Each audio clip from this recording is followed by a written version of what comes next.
Okay, now next exercise is a double-double, but I force them to use the other leg. So now you must go left, left, right, right. Okay.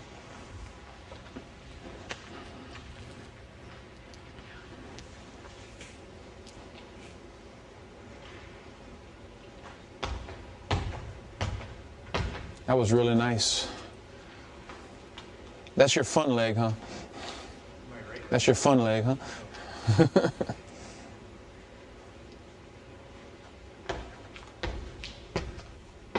Nicely done.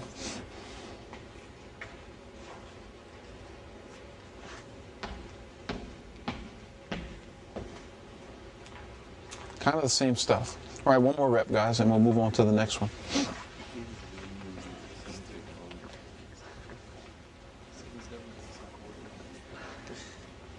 What time is this session scheduled to finish? 11:30? 45? Okay.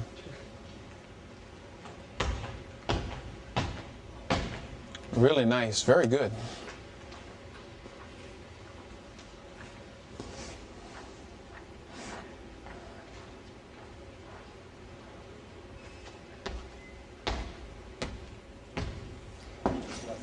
Reached on number 2, it popped you right up and took you out of the rhythm.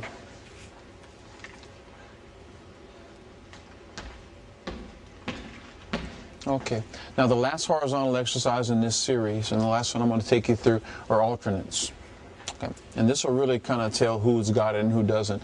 Alternates, so I want you from a standing start to go right, left, right, left.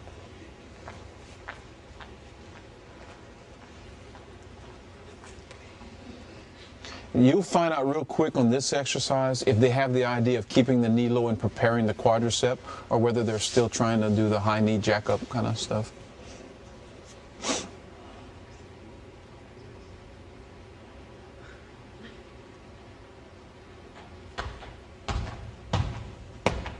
A little bit lower knees for me, please, okay? That wasn't bad, though, but a little bit lower knees. I'm always teaching them and talking to them about catching the ground here, as opposed to catching the ground up here.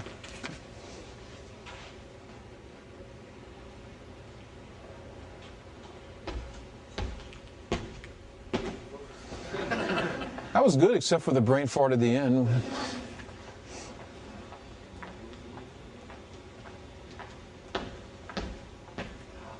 Okay, and you see, that's what you typically will get sometimes. Not to hammer on you, but remember the high hips and the low knees. Okay, the thing that's really killing you, son, the whole time is you're continuously trying to apply force upward rather than downward. And your whole mind needs to change to think always push downward against the surface, okay? You're real good at pushing against the air, not against the floor, okay? You can jump really far if you can figure that out.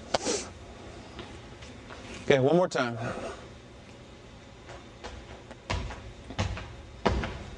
A little too forward, a little too much reaching. I would go back and cue this guy to keep things underneath him and feel vertical push, okay?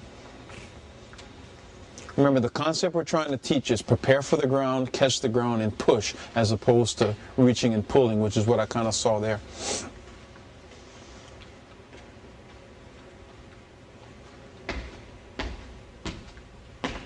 Nice, especially the left legs were good.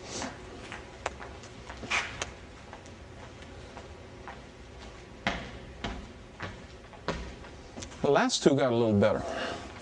Okay, so we kind of got the idea of that. And what I will do with triple jumpers a little bit is I will take these same, come on guys, get on up and listen. You get a little break now. What I will do is I will do some repetitions about out to 30 yards of different types of bounding exercises, meaning that after they kind of get the hang of this, you know, I'll take them through the remedial series. I'll take them through this second series that's a little more advanced. I will do a little bit of bounding. I do not do the miles of bounding that some triple jump coaches insist on doing. I just find it counterproductive and so forth. But I will do a couple of sessions a year, maybe 3 sessions a year of extended bounds, kind of like this, that go out maybe to about 30 meters, because I think it's good rhythmically for them. And I only do it after they understand the basic mechanics, and I feel like it's safe for them to do that. But I don't do tons and tons of it. I don't like to do the bound the whole length of the football field thing. I don't do the bound across the field and, you know, and bound to your drop kind of stuff, because I basically over the course of years kind of found that to be not too productive. My athletes don't hold up to it very well. So there's other ways to get strong, and I choose to use some of those. So that's kind of how I handle the horizontal stuff. Now, I told you I would talk to you about the vertical stuff and how I actually teach the bounding. Again, I started the year doing very remedial horizontal stuff, but the majority of the contacts that we get jumping-wise or bounding-wise are vertically oriented. And I'm going to take you through some remedial bounding series and show you how I progress the jumpers into eventually bounding correctly. Okay? And by the way, some of the problems that you battle in teaching that horizontal stuff that you just saw, they kind of disappear when you also take them through this particular progression. Okay, so come on over here, guys. All right, here are the rules. I want you all to hear the rules.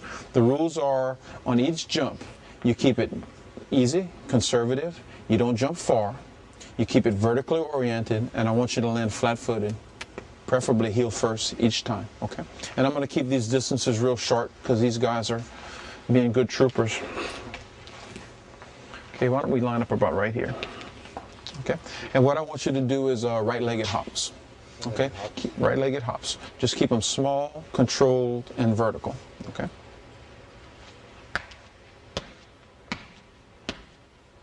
Okay. Now he's kind of got the idea, all right, but now I'm going to refine this a little bit. What I'd like you to do is I want you to keep the free leg, and this is important. I want you to keep the free leg still, and I want you to keep the free leg positioned a little bit in front of you. So, right. So if I'm jumping off of my right leg, I want you move out the camera. Okay. So if I'm jumping on my right leg, I want the free leg to be here. I want it a little bit flexed to the knee, and I want the heel to be right about where you tie your shoes, so that it's just a little bit in front of the other leg. And I want you to just keep it there in a stationary position, okay?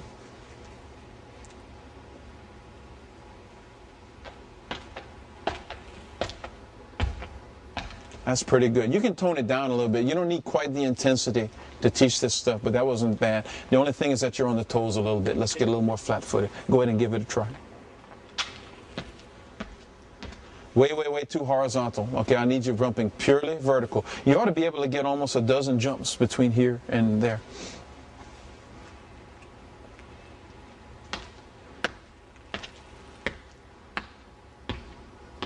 That was pretty good.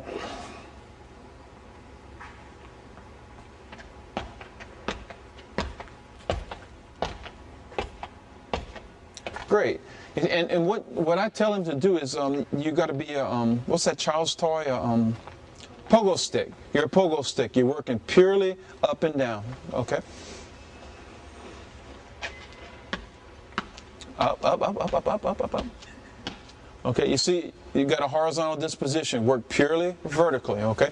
Next time, I want you to try to get 3 or 4 more contacts in that distance that you have. For the sake of wear and tear on the bodies, now we're going to switch to the left leg, okay? Same format, same basic deal.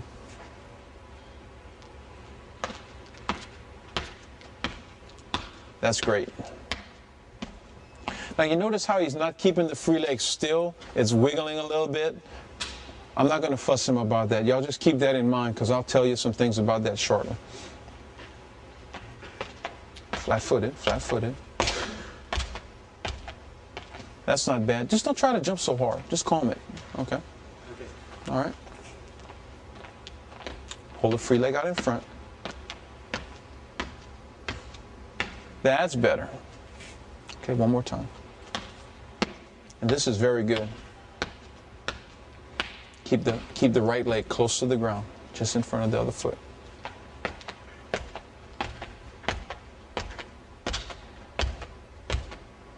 Great.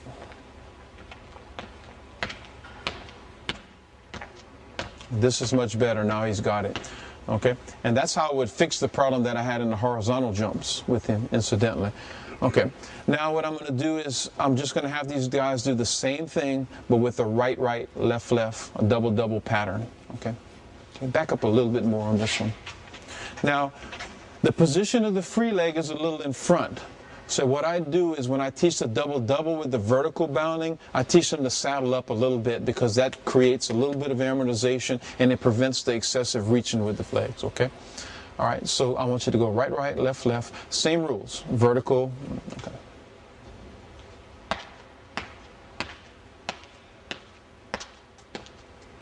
There you go. Keep the knees a little bent. Good. Okay. Again, don't try to jump real far. Okay.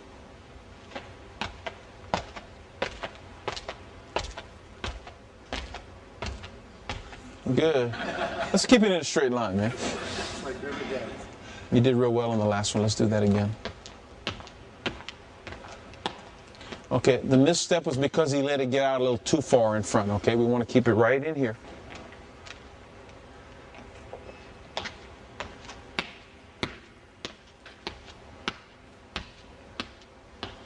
That was excellent.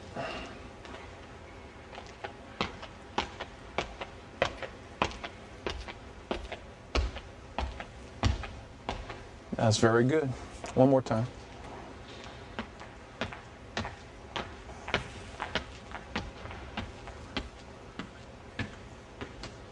Great. Okay, catch a break, guys. Come on over here. Okay. Now, a little bit of background on what I've done here. First of all, because it's vertical bounding, they can't reach out and grab, can they? So all of your problems about excessive pulling and so forth, they can't do it. They're in an environment where they can't do it. So they're forced to learn to be elastic. Secondly, I taught the position of the free leg. And here's why I put it where I did. If I'm jumping off the right leg, I had to put it here. The reason, twofold. First of all, is because it's a little bit in front, that aligns the pelvis. The position of the free leg dictates the alignment of the pelvis. So since the free leg is here, I know the butt's going to stay underneath me, and I'm never going to get caved in and anterior rotated as far as the pelvis alignment is concerned. Secondly, is by keeping it here, as opposed to here or somewhere else, I'm putting it in position where I can eventually teach an extended swing of the free leg. Okay? And what I do, if you remember a little while ago, I talked to you about this guy and he was moving that leg a little bit. What he was doing was, over the course of the exercise, he was actually taking that leg and it was bouncing a little bit. That's what I allow to naturally happen. I start the athletes off doing this vertical bounding. I keep them conservative. I don't go over long distances. It's all about vertical stuff and body positioning. Then, once they get a little better at it, I allow them to move the free leg just a bit. So there's almost like a little vibration of the free leg going on. And that's how I teach athletes to bound. And then, once they've kind of got that down, over the course of time, it might take 3, 4, 5 practices, whatever, then I little by little add horizontal component, and I little by little add more swing. You see? So I start them in a vertical sense, purely with a free leg that's stiff, that's not moving. Then a little by little I add a little bit of free leg movement and horizontal. So for example, with these guys, I'm going to take them back there now, and what I'm going to tell them is real simple. I want you to do the same thing, but instead of jumping purely up, I want you to jump a little bit out. And at any point in time, if they get over-rotated or out of control, well, I'm going to back them up and go vertical again. So that you understand the philosophy that I'm approaching this from. Start them vertical, start them in control positions, little by little add swing and horizontal component. Okay, let's go back and we'll try it.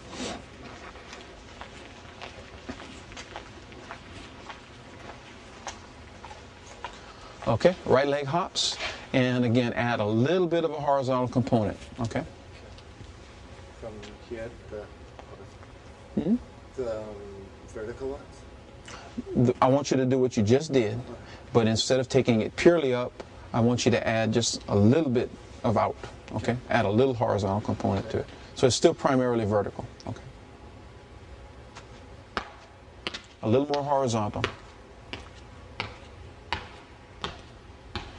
And you see, I added horizontal, the free leg took over by itself and started swinging in a long position, and the exercise ended up looking beautifully. Okay.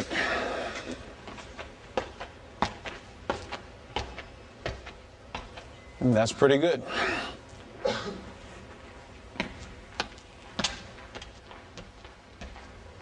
You see, and that's what I was trying to get his horizontal stuff to look like a little while ago. But by starting from the vertical environment with the low leg positioning and working from the other side, he basically fixed all of his problems. Let's switch legs and do the same thing, okay?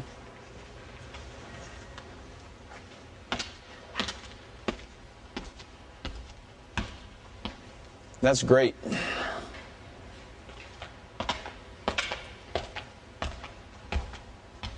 Very good. Now, I thought at the end on that rep, the free leg got a little far behind, so I'll cue him to keep it a little more in front next time, okay?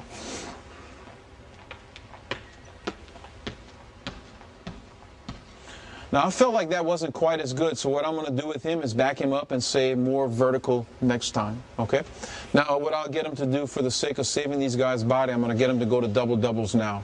Okay, so we're going to go right, right, left, left, and again, just a little bit of a horizontal component. Back it up a little bit so we can get just a little bit, a few more reps in, okay?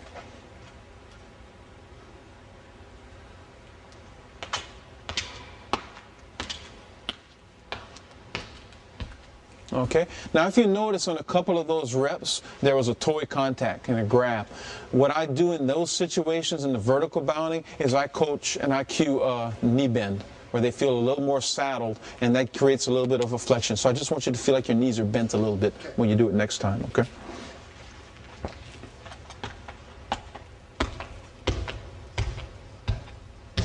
That was very good. Very good.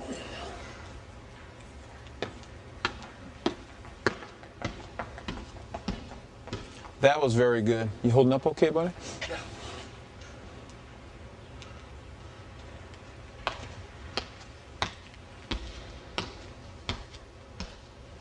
That was excellent. Okay, let's go over here. And that was great.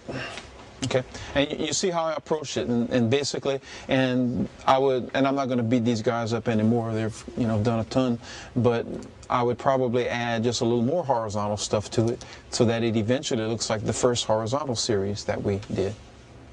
When you have that, okay, you're focusing on that free leg, and it's out just a bit in front. Mm-hmm. Now, when it comes back, should it be about the same distance? Yeah, it should be symmetrical, yeah. But the point I'm making is I'm almost always talking about keeping it out in front, because typically the problem is it falling too far behind. It's very seldom that you have the problem of it being too advanced. Okay. So that, you know, so there is another side to that argument. It's just that you don't often see that mistake. Now, that's how I teach people to bound, and that's what my bounding looks like. You might say, well, what about, you know, cycling through when you're bound? I de-emphasize that a lot, because anytime you flex the knee and pull through, you have a tendency to accelerate forward rotation, and you're also putting the knee in jeopardy because the quadricep is relaxed. But when I have people that are really talented and I feel like they're getting enough flight time where they have enough flight time to reset the quad and get the quad correctly, I very simply tell them, listen, all I want you to do is when you take off, just flex the knee a little bit as you bring it through. And I'll add a little bit of knee flexion and let them cycle, you know, not real high, but maybe the top of their sock, you know, maybe this high on the other leg. I never ever have them go through full cycle, you know, heel off the belt kind of stuff ever. And the reason is we as coaches need to be a little more sophisticated than that. When you see triple jumpers coming down the runway and taking off, and you see heel on the butt type of bounding in the triple jump, you have to understand it's because of all the velocity. And because of the added velocity, you know, angular momentum transfers, and that throws the heel on the butt.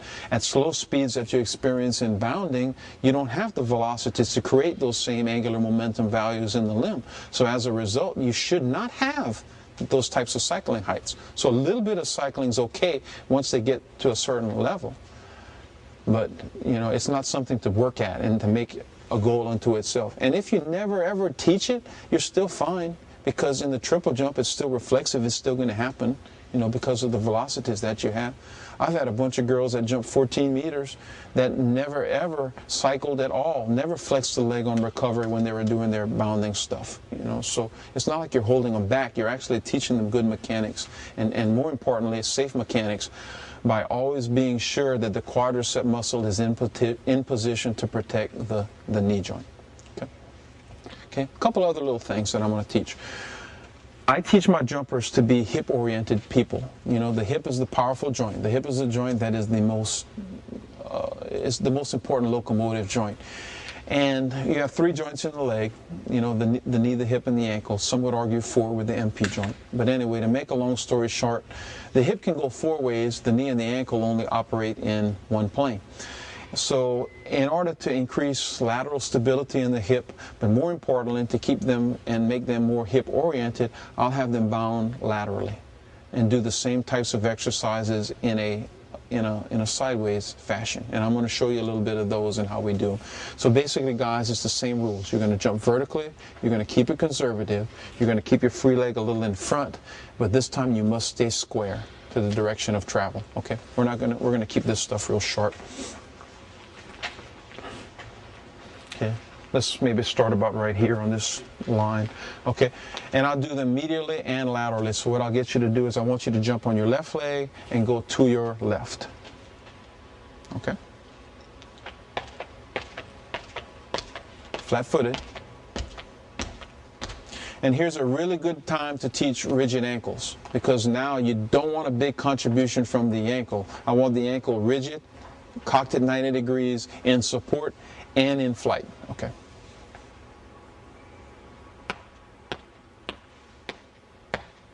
This is pretty good.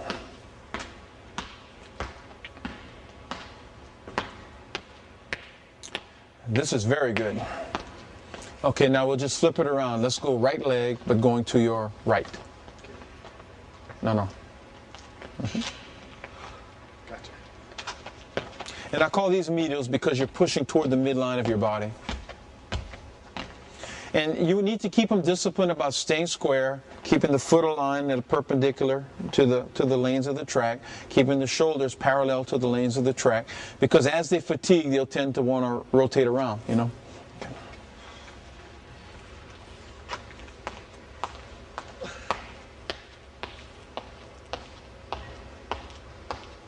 Very good. So less experience 2 feet then? Yes. If this is too intense for the people you're working with, starting double foot is a viable option. And I do that with really young developmental people. Okay, now we're going to do laterals. So what I'd like you to do is jump off of the right leg, back to the right, and go to your left. Yeah, and this one's typically a little easier. Okay, right leg going left.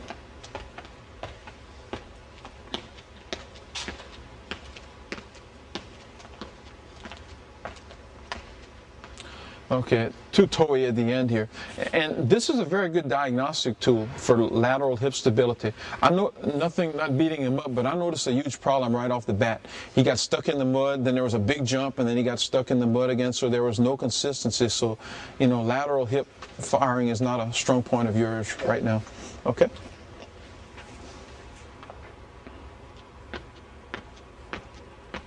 See, this is very good, very balanced, very consistent. Okay, now flip it around and left going right.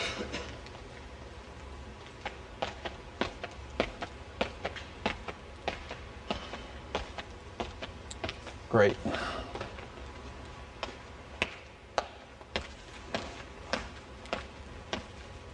Great.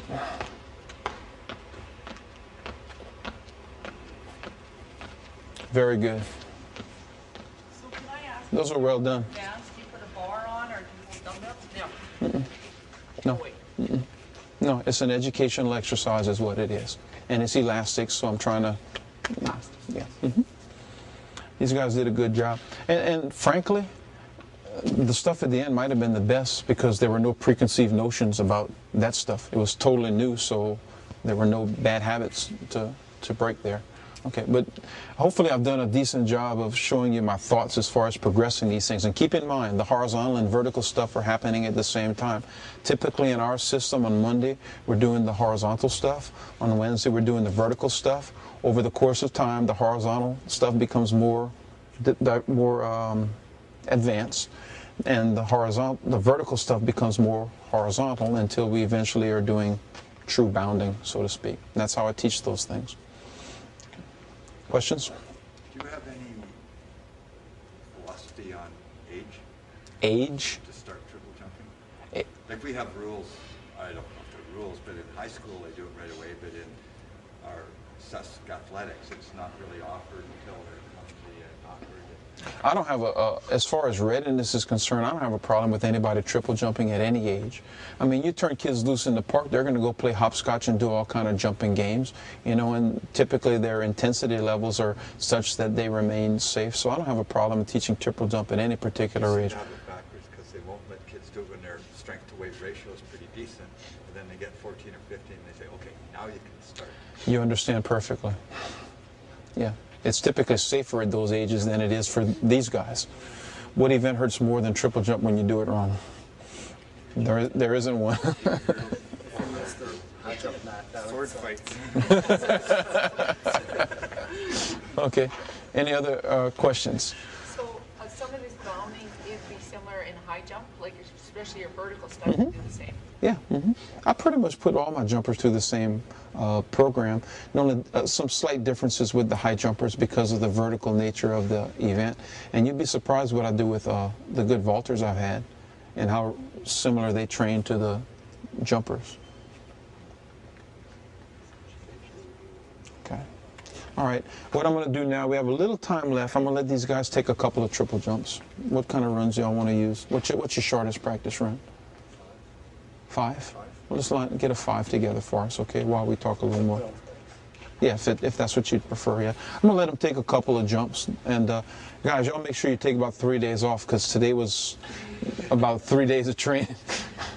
It's really tough. And I'm going to go ahead and let these guys do short run jump. For those of you who coach real young ones, you know, sometimes you can teach them how to do the hopping stuff, but it's really tough to teach them how to do the actual triple jump. 2 things that I've used that have helped me.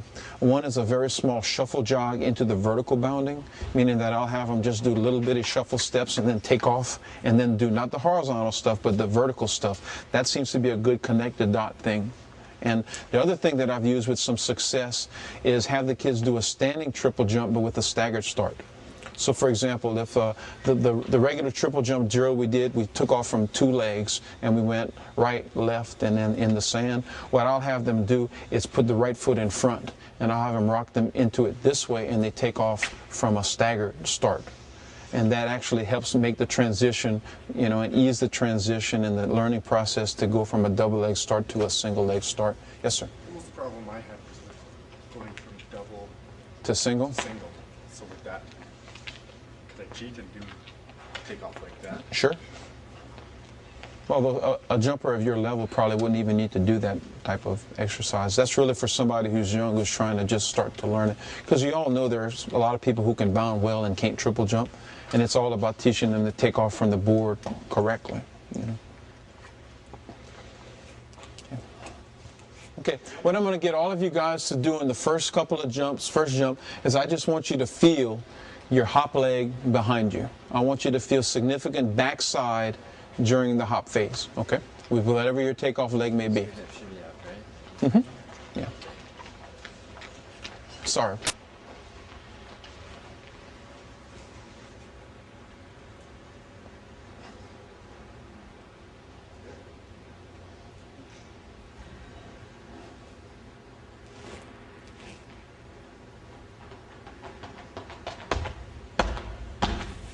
Okay, now that was pretty good. He kept it behind him. I saw the backside, and it was passive. He left it back. It fell underneath. Now, there was a little bit of forward rotation, so in this next jump, to counter that, I'm going to talk to him about free leg more. I want a little bit more of a thigh push off of the board at takeoff, okay? Now, honestly, in true teaching practice and true coaching practice, I would let him live there for a while and force him to deal with the forward rotation.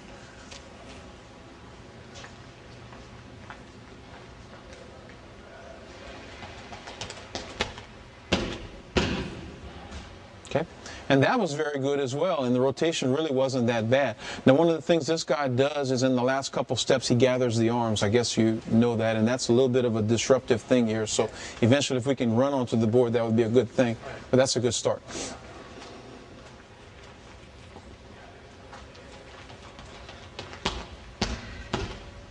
Okay, now he, better than anybody else, pushed on the runway and kept the foot underneath him. He got the foot under him very well on the board, but instead of displacing and leaving it back, he jerked it up and pulled it up immediately. You could probably see with him how quicker the hop cycle was than with the previous 2 guys. So again, what I want you to do is I want you to feel that top leg way behind you during the hop phase, okay? All right? I want you to feel lots of backside. I want you to feel it dangling back there and just trust. Okay?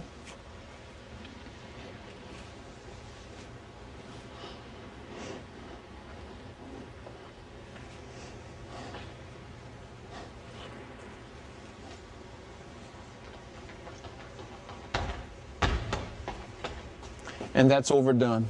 Okay? Yeah, you just overdid it. Okay? In other words, you spent like 4 frames here when you needed to spend only 2 frames. Okay? All right. And just get back to what you were doing earlier. And that happens sometimes in coaching this event. If you're really coaching displacement, every once in a while somebody's going to do that. Very good. Okay, now, I thought the first hop phase was very good. Even the free leg movement is very good with this guy. Now, the one thing that I notice in his jump is that he's very knee-oriented when he moves from hop to step, and that I don't see projection. What I'm going to ask you to do is, as you move from hop to step, swing low, as opposed to picking up the knee, okay? Let's try to catch the ground here on the step phase versus way up here, okay? That guy can really jump if you figure out where the weight room's at. Better, but even more radical than that, okay? All right, still things are happening too soon, and things are cycling through way too early. That's a compliment, guys. It's not a criticism.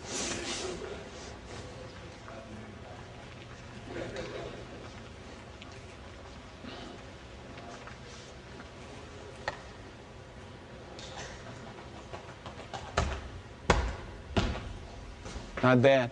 Now, that time I thought he did a really nice job of getting on the board. The push was actually pretty good off the board, but I thought he was really premature about pulling the leg through. So again, a little bit more backside and the left as you come off of the board, okay? There's also some overactiveness in the phases, but we've already mentioned that.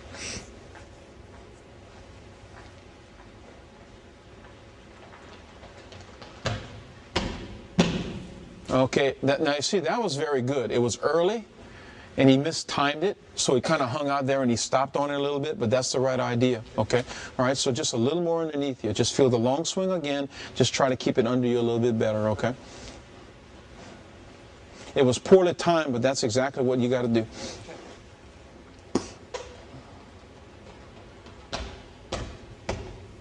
Okay, now he's getting a little better with each rep. But still, instead of leaving it back and allowing it to fall, there's still a volitional pulling forward of the thigh that's happening prematurely. And then the other thing, the other problem that he's battling is the same thing that I just discussed with him, is the really abrupt knee lift as he moved from hop to step. Okay, so again, yeah. Okay, I want you to keep the free leg. Let's take a chance. I want you to take the left leg and swing it straight as you move into the step. Okay.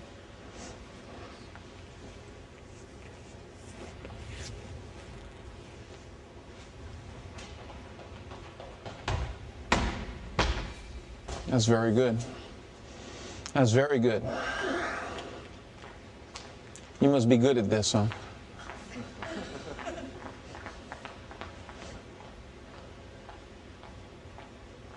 I thought the hop cycle was timed very well. He doesn't have a really active free leg. Slow down on the last 2 steps. It let you get your feet out in front of you, and it disrupted everything from that point on, okay?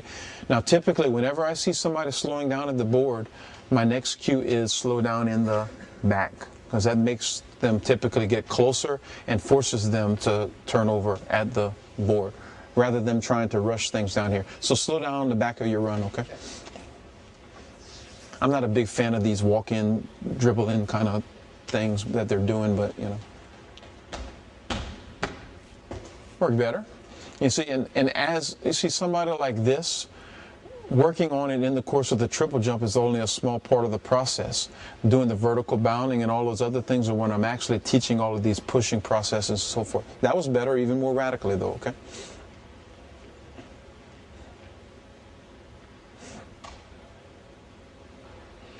Everybody take one more, okay?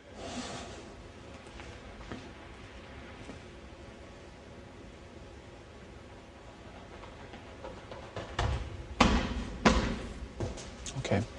Now, one comment that I want to make, and there's a little stylistic thing that he does that bugs me a little bit, is that when you see triple jumpers who really quicken up in the last few steps, it is extremely difficult to time up the hop phase. You just compound that rhythm change, the ability to make the rhythm change even more. It becomes even more difficult.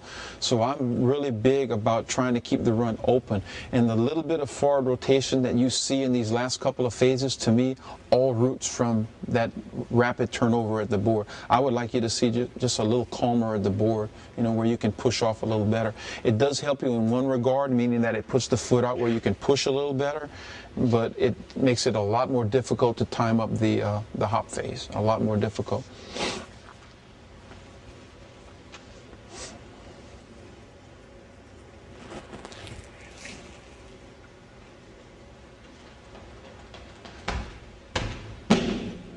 Didn't really happen. I thought it was contrived that time. Instead of the hip coming with it, he actually blocked the hip and stopped. And a lot of that comes back to the deceleration in the final few steps. Why can't y'all guys jump better? Y'all haven't done anything today. Y'all guys did a lot of work.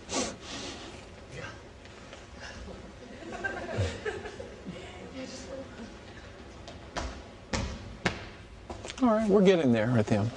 Okay? Y'all guys did a good job. Let's give him a hand.